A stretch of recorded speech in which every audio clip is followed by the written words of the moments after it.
Continuando com o nosso estudo do Eurico Zwinglio, nós vamos considerar as duas ordenanças que Jesus deu para a igreja: o batismo e a ceia do Senhor, também chamada Santa Ceia. A Igreja Católica mudou o nome para a palavra missa, né? Quando nós tomamos o pão e o cálice. E essas duas coisas ficaram bem importantes na vida, no ministério, na teologia de Eurico Zwinglio. Lembra, ele estava na Suíça, especificamente na cidade de Zurique, e ele cresceu na teologia dele, conseguiu mudar o povo para aceitar a teologia protestante dele, e ele conseguiu, vamos dizer, fundar a primeira cidade protestante.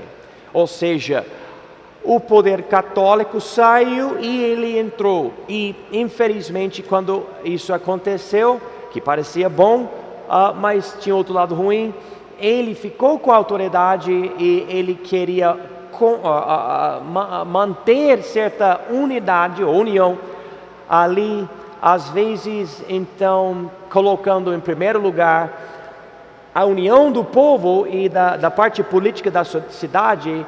Ele colocou isso de uma forma mais importante, ou em mais importância do que a própria teologia. E isso acontece. Vamos chegar aqui, página 45 na apostila, aqui embaixo, letra C, diz a controvérsia do batismo entre Zwinglio e os anabatistas. Lembra, anabatistas, algo muito importante para nós. Nós não somos anabatistas, somos batistas, mas para nós, o que aconteceu com eles mostra que eles são um tipo de antepassado para nós. Eles, pela Bíblia, chegaram a certas conclusões e nós, pela Bíblia, chegamos às mesmas conclusões. Não há uma linhagem. Como a Igreja Católica tem os papas, eu vou precisar de água. Elias, você pode pegar água, por favor? Estou morrendo aqui. A Igreja Católica tem papas. E um papa após o outro papa até hoje. Os batistas, nós não temos isso. Nós temos o que nós chamamos de um corpo de doutrina. Ou seja, um grupo ou conjunto de crenças que ao longo dos anos você pode analisar vários povos e você vai ver essas mesmas crenças em outros povos ao longo da história da igreja. Então, nós não temos uma história de um grupo que tem pastores e ligados com outros pastores, algo bem mais diversificado, bem mais variado. É só pela doutrina que surge da Bíblia. Você vai aparecer, não, mas esse grupo aqui talvez nem tenha o nome batista, mas é um grupo batista pela doutrina, pelo que ensina. Então o que aconteceu? Nos dias de Eurico Zwinglio, ele queria reformar a Igreja Católica, rejeitar coisas da Igreja Católica, mas tinha algumas pessoas, vamos dizer, mais radicais ainda, dizendo: não, vamos largar a coisa toda, vamos jogar fora a coisa toda, nós não queremos nada disso, está tudo errado.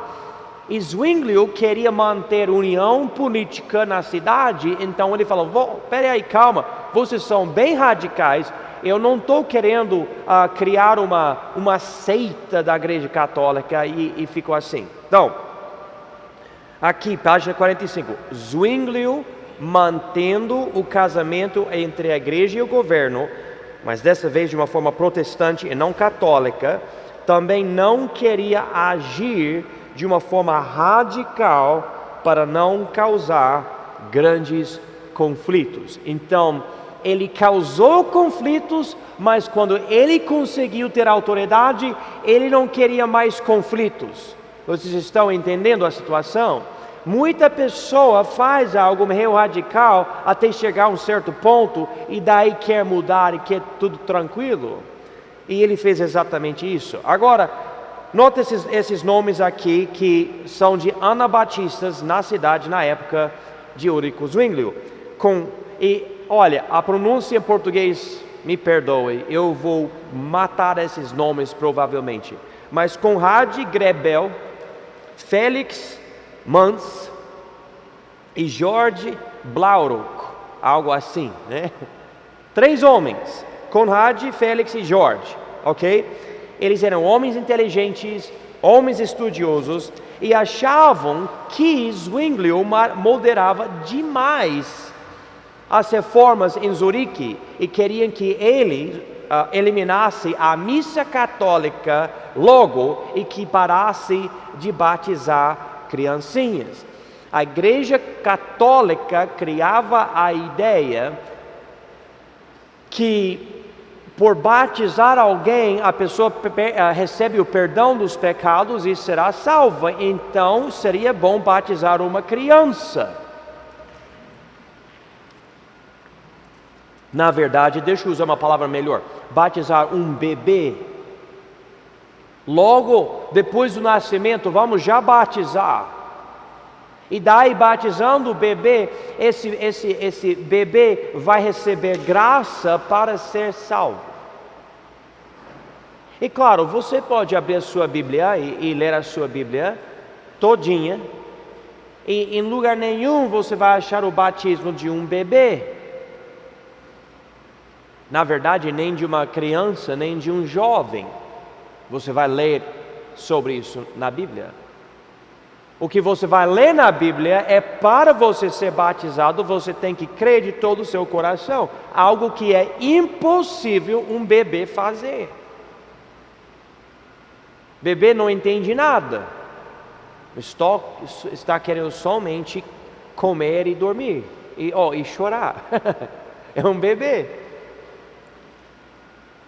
E Zwinglio, que pegou tanto a Bíblia por causa do humanismo da época, voltando para a Bíblia, ele precisava compreender isso. E os anabatistas falaram, mas Zwinglio, peraí, calma, você está querendo reformar essas coisas, mas vamos reformar tudo, está tudo errado. E ele não concordava com eles. Eles eram radicais, reformadores radicais.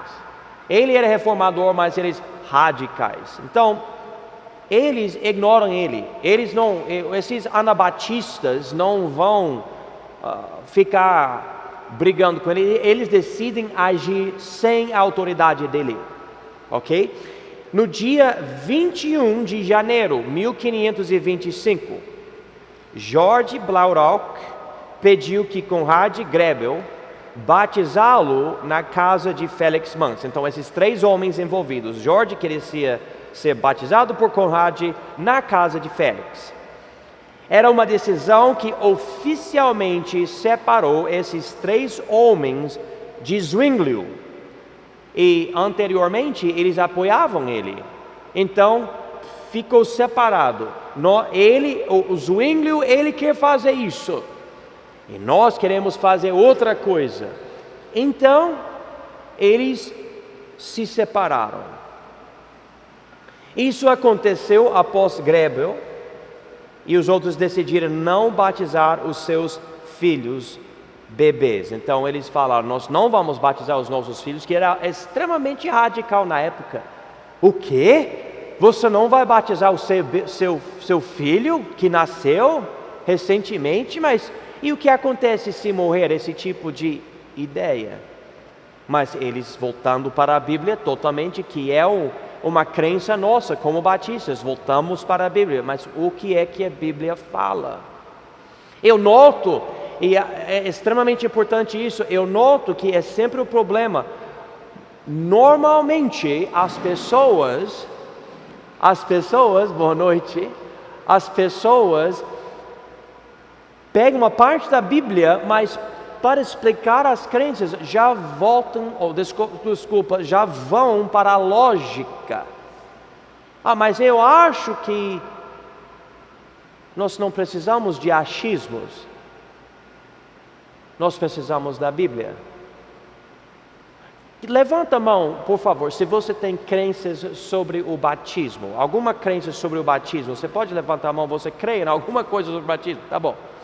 Agora, levanta a mão se você pode me mostrar na Bíblia o que você crê sobre o batismo. Me levanta a mão. Amém. Bom, é isso que nós precisamos.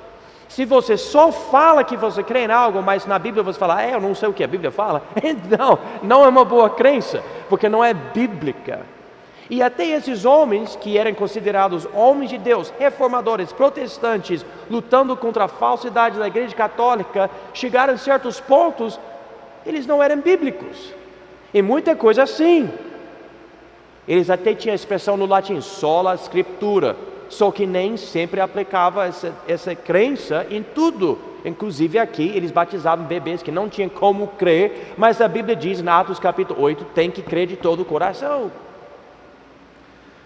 Isso criou, quando esses anabatistas rejeitaram a forma moderada de Zwinglio, isso criou um movimento mais radical do que dos protestantes, e os que criticavam esses homens os chamavam de anabatistas, um termo que quer dizer rebatistas, ou os que rebatizam.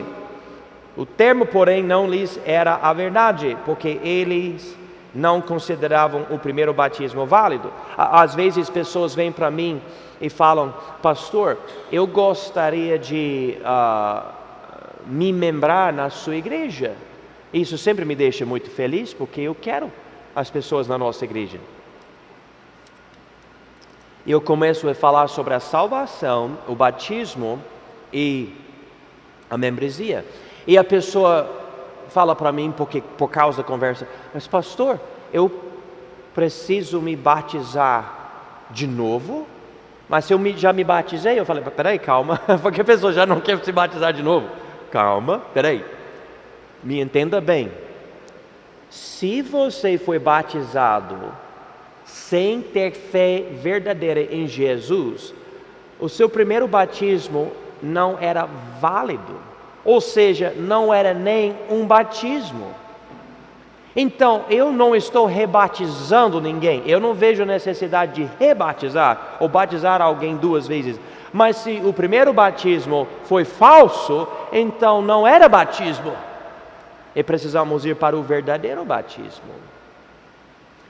Claro, se alguém, sei lá, recebeu Jesus, entre aspas, se batiza e depois vem para mim e fala, pastor, eu acho que eu não tinha fé em Jesus, eu me enganei, eu me batizei em nome dele, mas eu acho que eu recebi Jesus só agora eu quero me batizar de verdade. Fala, tá bom, eu batizo a pessoa, mas novamente, não é um rebatismo, a pessoa está declarando para mim que a primeira vez não era um batismo válido. Então, quando esses protestantes e católicos olhavam para esses homens e falavam, vocês são rebatistas, anabatistas, eles não gostavam desse título, o nome. Eu não estou querendo rebatizar ninguém, eu só quero batismo bíblico.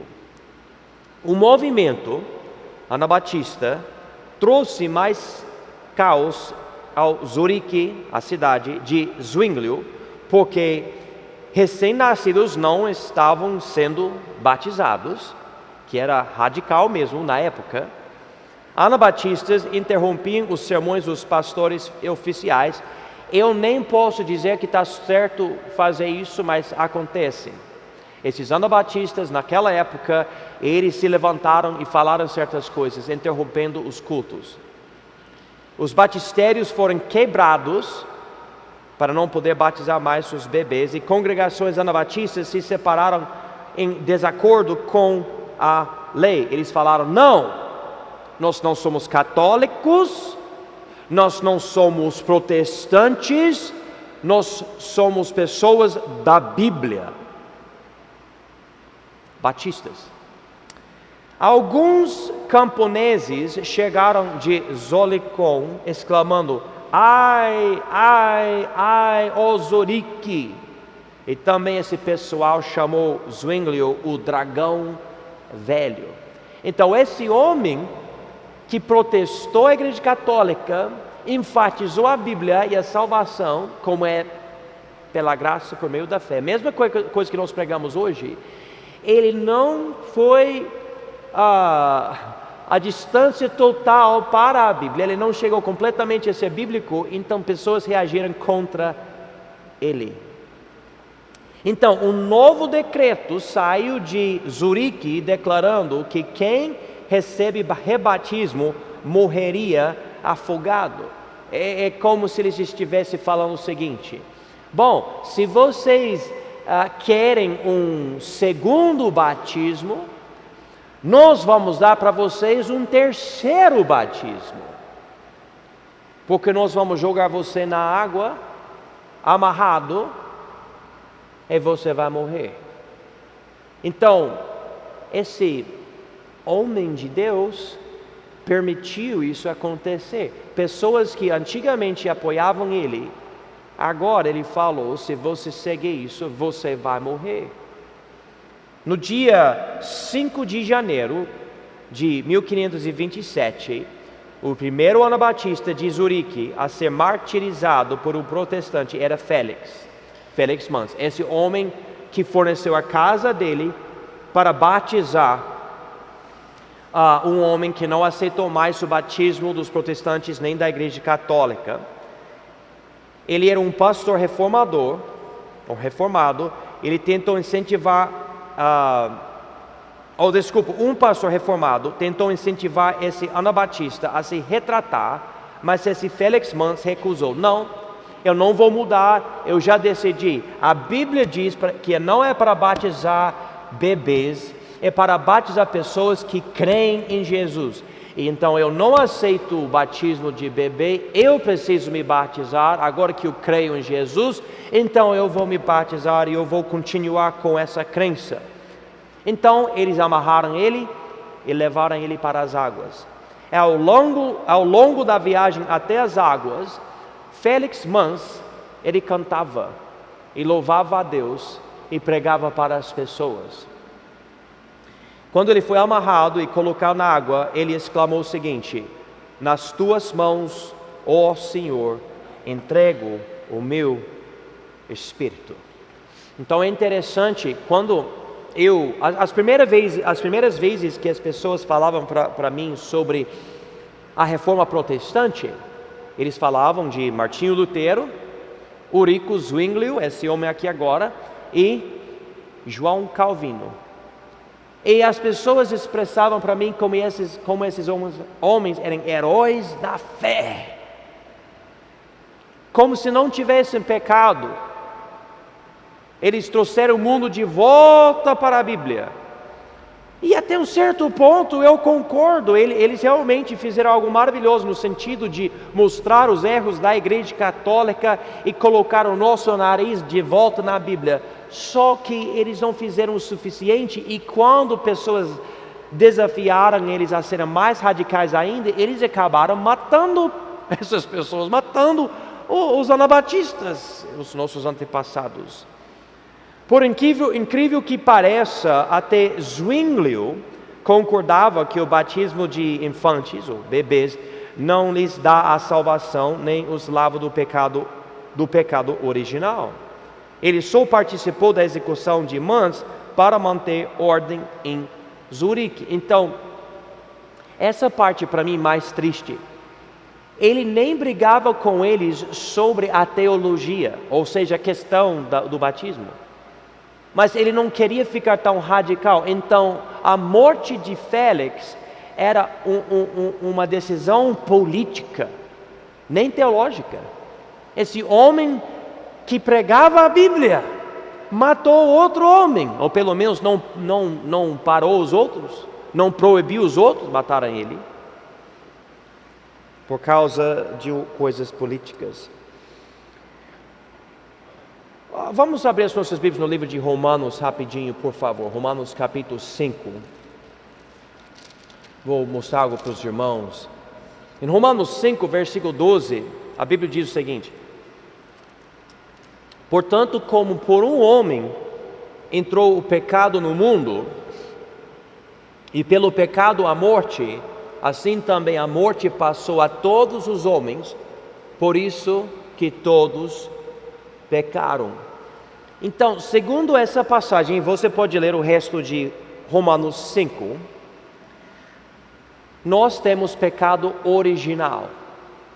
Esse é o termo teológico, pecado original. Pecado original, você pode até escrever aqui perto de versículo 12, pecado original. A ideia é o seguinte: você nasceu pecaminoso, você nasceu já com essa capacidade negativa para pecar, e você peca. Ninguém ensina você a pecar, você já tem essa função. E Zwinglio, ele concordava que o batismo não lava a pessoa desse pecado. Você pode batizar a criança e vai crescer e ainda vai pecar.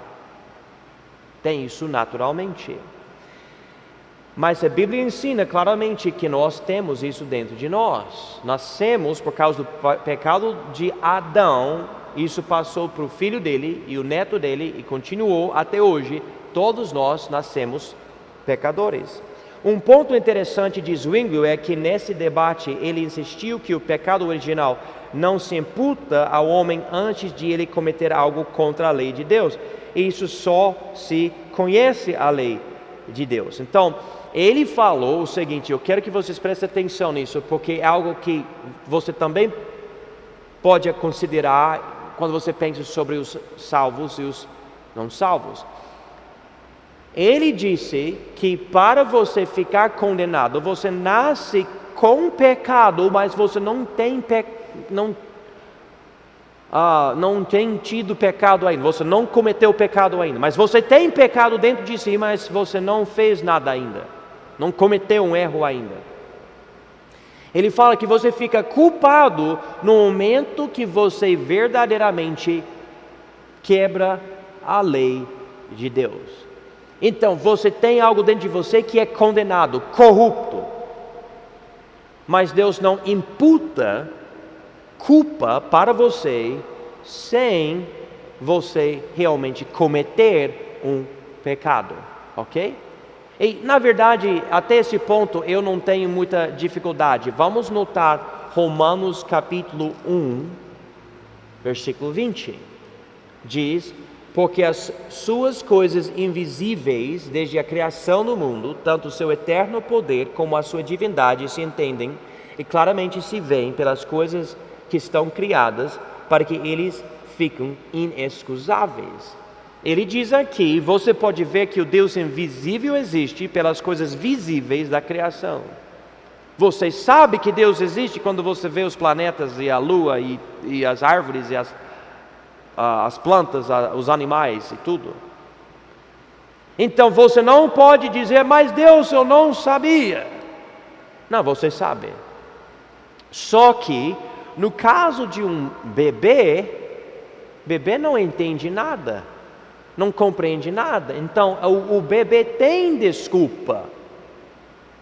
Bebê que morre, ele pode dizer para Deus quando ele chegar lá na glória: eu não sabia de nada, eu simplesmente nasci e morri. Então, claro, nesse sentido, Deus não vai imputar pecado para o bebê. Só que Zwinglio, ele foi um pouco mais além.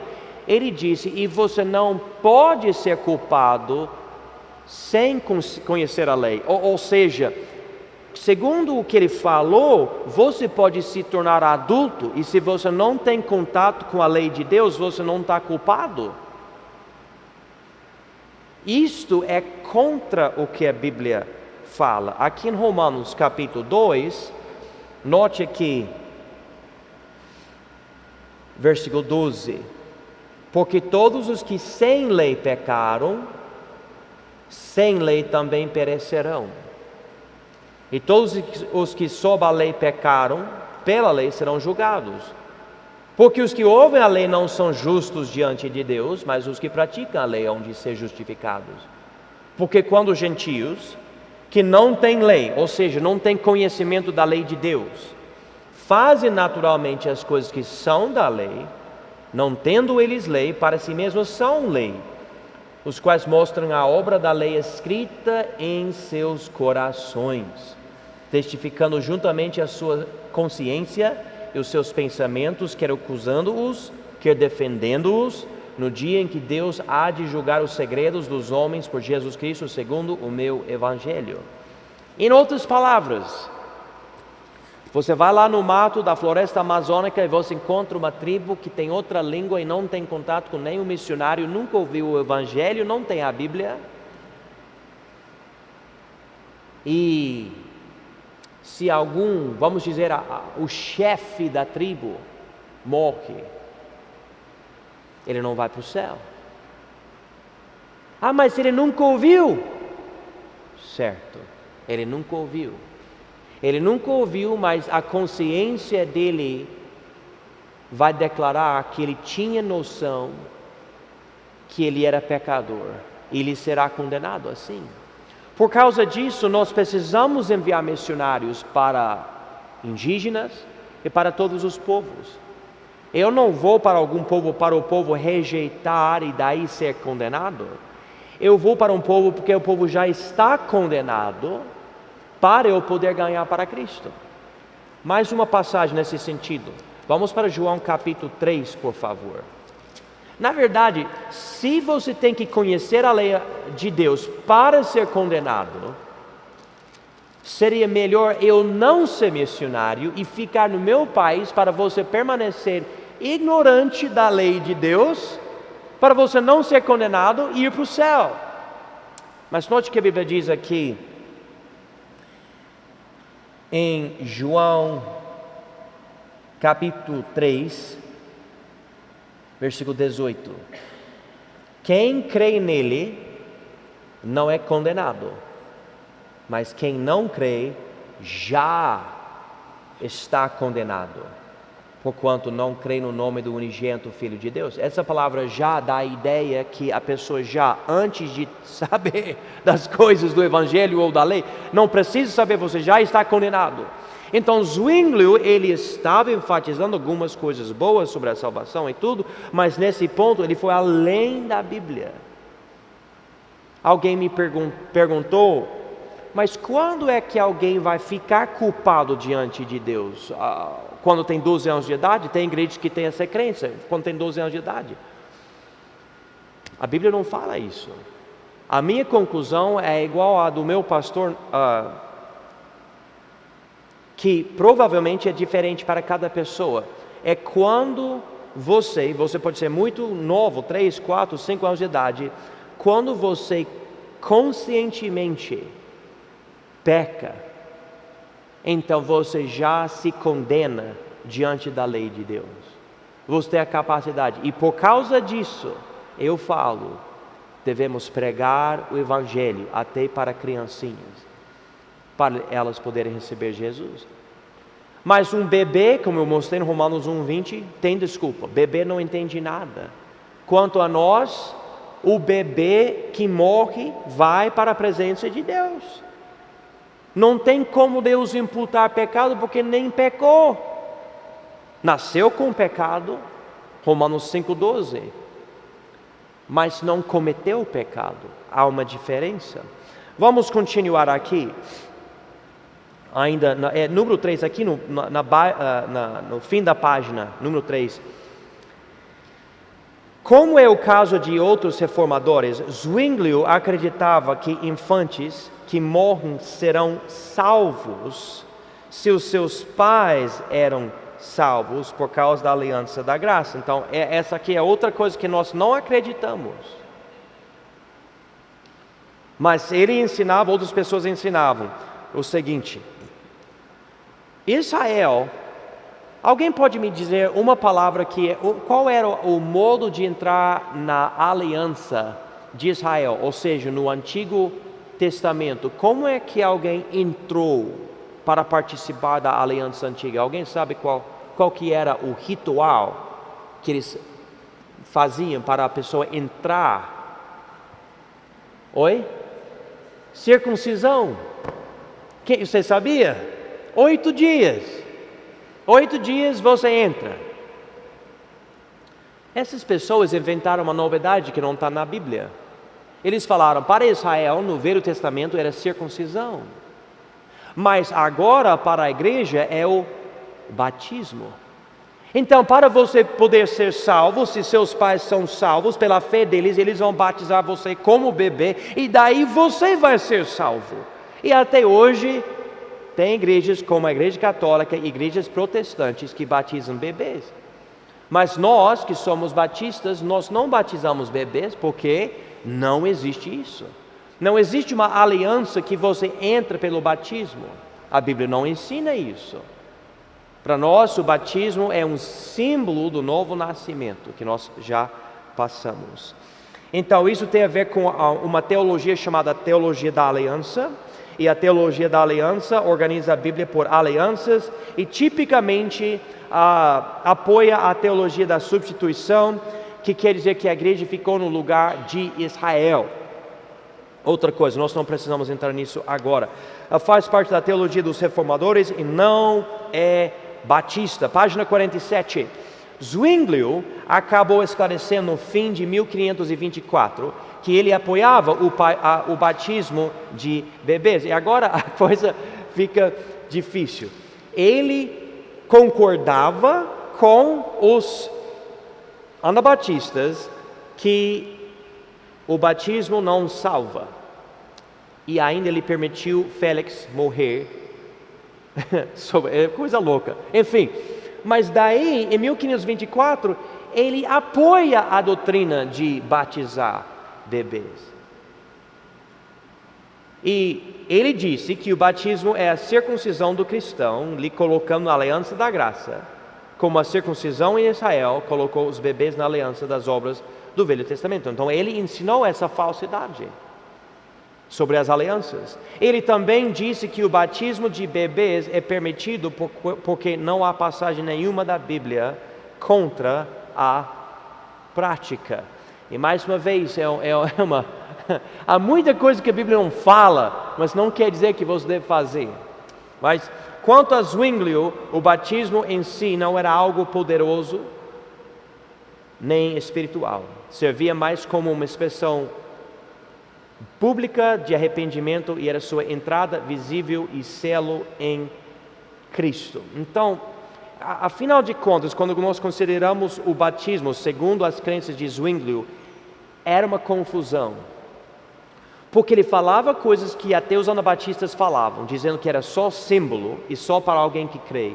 Mas por outro lado, ele batizava bebês e falava que colocava os bebês na aliança, sendo o selo. Então, onde ele estava? Eu nem sei se ele sabia onde ele estava.